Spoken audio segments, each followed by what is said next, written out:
decretada a prisão do ex-presidente Lula e outros 2 investigados na Operação Lava Jato, Algemário Pinheiro e Agenor Franklin. O despacho foi dado após autorização do Tribunal Regional Federal. O juiz Sérgio Moro, que expediu o mandato, proibiu o uso de algemas e Lula tem que se apresentar à Polícia Federal de Curitiba até às 17 horas de hoje, sexta-feira. Porém, uma prerrogativa permite que ele se apresente à Polícia Federal em qualquer parte do Brasil. E você vai ver também, o secretário da Fazenda de Valadares fala sobre a prestação de contas do município em 2017. Foi divulgada essa semana em uma entrevista exclusiva. Os agitos para o seu fim de semana, a partir de agora, na revista Superi.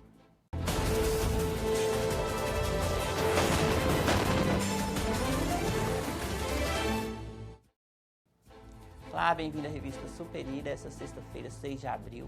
Vamos falar do tempo. A instabilidade continua no norte e nordeste do país, com previsão de mais pancadas de chuva no fim de semana. Aqui no sudeste, risco de temporais no Rio, Espírito Santo, no Vale do Rio Doce e Zona da Mata, aqui em Minas. Em Belo Horizonte, máximas no fim de semana variam entre 24 e 26 graus, com possibilidade de pancadas de chuva. Em Valadares, máximas entre 29 e 30 graus no fim de semana, também com possibilidade de chuva nesta sexta e no domingo. Agora vamos aos agitos para o seu fim de semana. Você ainda pode aproveitar a exposição de artes que é realizada pela Associação de Artistas Plásticos do Rio Doce, com pinturas em telas, esculturas e cerâmicas. A entrada é gratuita até o dia 12 de abril no New Shopping Feira, no centro de Valadares. Tem ainda encontro acústico no Armazém Botequim Gourmet, na Avenida Mucuri, na Ilha, a partir das 9 da noite, nesta sexta-feira. No próximo bloco, uma entrevista exclusiva com o secretário da Fazenda de Valadares, Jamir Khalili, sobre a prestação de contas do município referente a 2017. Nós voltamos em instantes com a revista Superi. No Aquanegócios, pequenos produtores também merecem destaque. Hoje vou mostrar pequenos produtores de camarão que tiram o sustento de vossas famílias a partir desta atividade.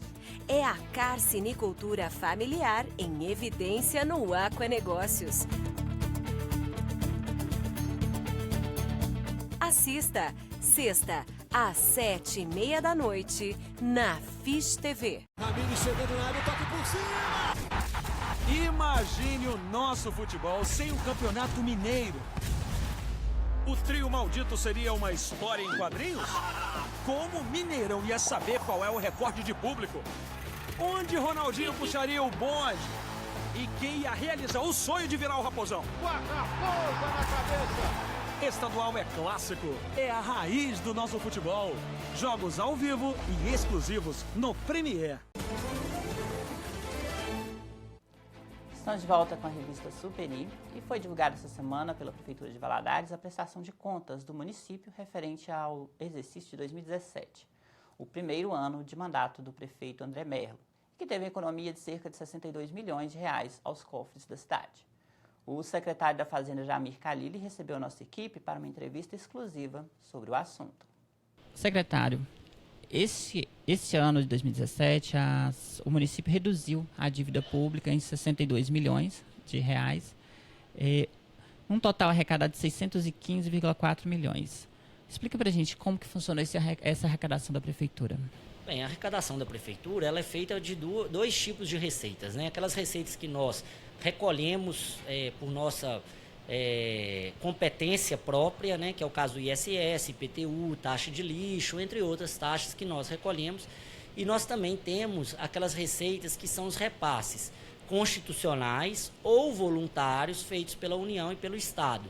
Então, nós somamos esses dois valores e esses dois valores representam, né, a quantidade de recursos que a Prefeitura tem para gastar ao longo do ano. Então, em 2017, esse valor foi de 615 milhões de reais. O balanço de vocês apresentou uma economia, né, de 62 milhões. A que se deve essa economia que foi apresentada? Você acha que foi fruto de qual fator? Bem, em primeiro lugar, nós fizemos uma reanálise de todos os gastos públicos. Na verdade, nós tínhamos um gasto muito grande com limpeza urbana, nós tínhamos um gasto muito grande também com aluguéis, e haviam outros tipos de gasto que nós fomos revendo e qualificando esse gasto. Então, aquilo que a gente considerava que estava em exagero, nós fomos reduzindo, em contraponto, aqueles serviços que ainda estavam subinvestidos, nós aumentamos o recurso. Então, quando a gente vai fazendo, né, a análise periódica desse gasto, nós vamos descobrindo desperdícios que já vem há longo tempo acontecendo, que é possível de se evitar. Então, a primeira coisa que a gente pode considerar, né, por que nós reduzimos esse gasto, em primeiro lugar, é nessa análise do gasto público, né, nesse monitoramento do gasto público. É uma outra questão também que nós podemos apontar como um fator decisivo, né, foi uma reavaliação de contratos administrativos, que muitos estavam, né, com problemas jurídicos e nós tivemos que romper esses contratos, como por exemplo o caso dos Sinais, que ficou um bom tempo inativo, porque o contrato estava com irregularidade, então era necessário que se fizesse um novo contrato, e esse novo contrato já veio com uma economia de recursos. Foi anunciado investimento na educação de 83,4 milhões, né? Então é um valor alto. Esse valor está dentro do total arrecadado ou conta com repasses que foram feitos pelo Estado e pela União? O valor que é investido na educação, ele é um valor até superior a esses 84 milhões. Nós estamos falando, quando a gente fala em 84 milhões, nós estamos falando daquele recurso que nós, município, somos obrigados a repassar para a Secretaria de Educação, que no mínimo 25% das nossas receitas. Falei aqui que a gente tem receita, que são as receitas próprias, e temos as receitas, que são as receitas de terceiros, né, que é da União e do Estado, que repassam para a gente. Nós estamos falando de 84 milhões das nossas receitas próprias. Nós passamos 25%, né, um percentual até superior aos 25%, que o 25% é o mínimo, para a educação. Este ano, esse valor representou um acréscimo de 4,76% sobre o valor que foi repassado no ano passado. Então, nós ampliamos o valor que foi investido em educação no ano de 2017. A política de isenção que vocês adotaram no meio do ano passado, até o fim do ano, sobre tributos, você acredita que isso aumentou, teve um efeito já na arrecadação, ou isso vai surtir efeito agora em 2018, devido aos parcelamentos? Como que esse valor já estava dentro do que está sendo orçado para esses 4 anos? Essa é a chamada política de anistia, né? Na verdade, o que nós fizemos? Já havia um passivo muito grande dos contribuintes com o município, muito em decorrência da crise econômica, né, que se abateu sobre o país. Então, as pessoas, na hora de consumir, elas faziam uma escolha para deixar de pagar o tributo. Então, o que nós fizemos? Nós anistiamos os juros e as multas. Na verdade, o contribuinte ele continuou pagando o imposto que ele devia, junto com a correção monetária. Só que nós perdoamos as multas e os juros, ou seja, aquele valor que a lei permite que a gente cobre como uma penalidade. Então, nós anistiamos essa penalidade. Essa anistia, né, esse programa de anistia, ele foi muito bem sucedido, porque, para se ter uma ideia, historicamente, se arrecada em torno de 22 milhões de reais quando há anistia. Quando não há anistia, arrecada-se em torno de 12 a 14 milhões de reais. No ano de 2017, a nossa arrecadação foi 35 milhões. Isso em 2017. Ela já é sentida, né, porque essa anistia ela foi específica para 2017. No próximo bloco, o secretário da Fazenda vai falar sobre a dívida do município e como ela impacta nas contas públicas. Nós voltamos em instantes com a revista Superi. Trabalhar numa oficina de customização e recuperação de carros deve dar a maior canseira. Bate, serra, corta, lixa, pinta. O que não dá para entender é que como pode, com tanto trabalho, está todo mundo sempre rindo.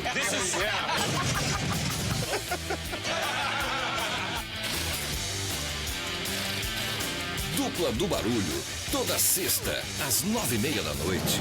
no Discovery. Circo do Noel. Valadares ganhou um novo espaço de festas para você comemorar com toda a família e amigos. Sua confraternização e aniversário aqui serão inesquecíveis. São diversos brinquedos para animar ainda mais a sua festa. Agende uma visita e conheça o Circo do Noel. Telefone 988218677. Rua Israel Pinheiro, 610, bairro Universitário. Venha comemorar no Circo do Noel.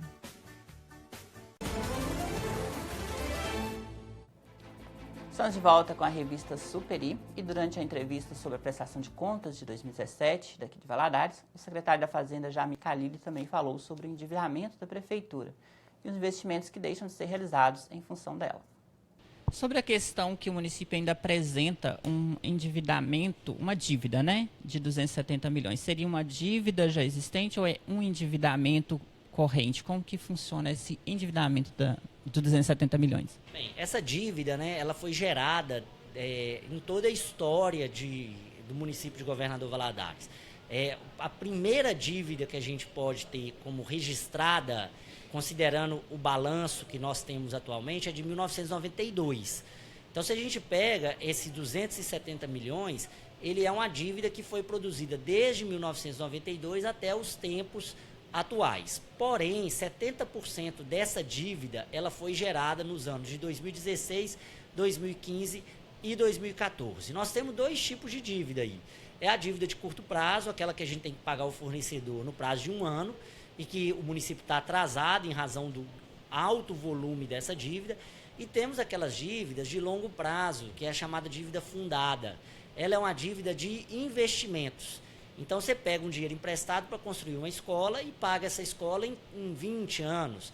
Então, você pega um dinheiro para canalizar um córrego, um rio, e você paga essa dívida a longo prazo, né? Então, a dívida de longo prazo, ela é uma dívida natural, permanente, e serão feitas outras dívidas em outros governos, conforme a necessidade do município. Para encerrar, a questão voltando na questão da dívida,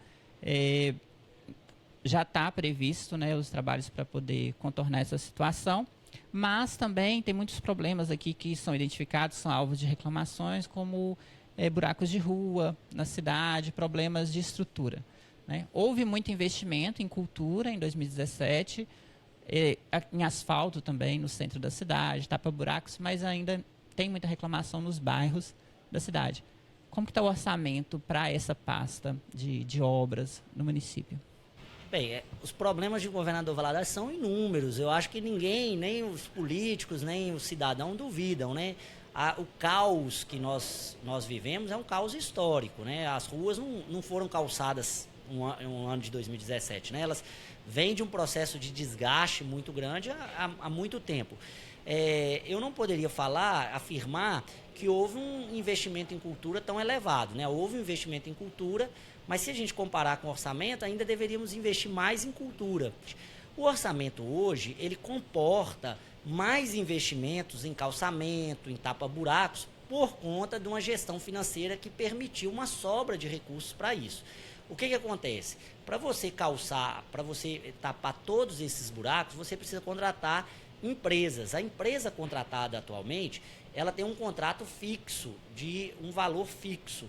Nós não podemos, pela legislação, aumentar esse contrato. Nós precisamos contratar uma nova empresa que vai, junto com essa empresa que já está fazendo, uma nova empresa para calçar os outros buracos e os outros problemas.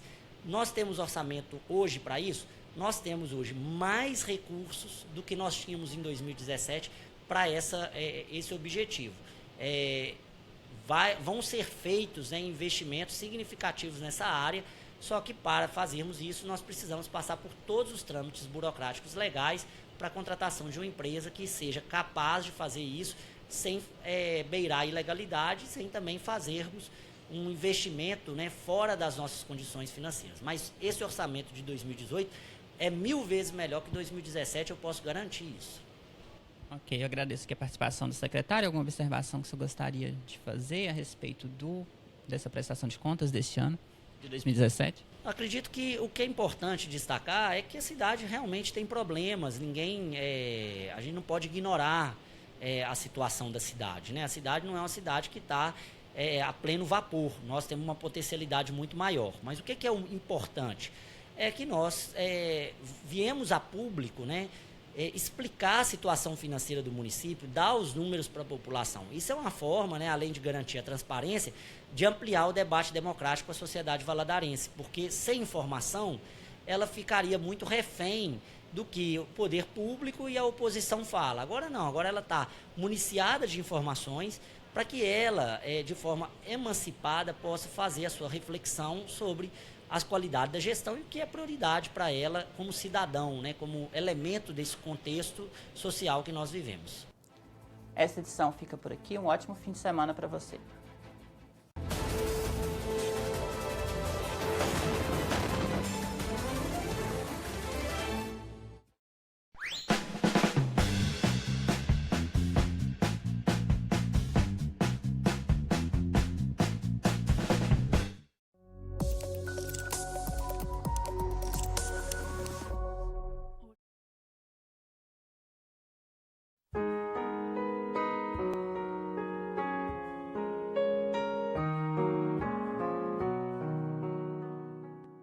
Olá, sejam bem-vindos à paróquia Nossa Senhora Rainha, no bairro Belvedere, em Belo Horizonte.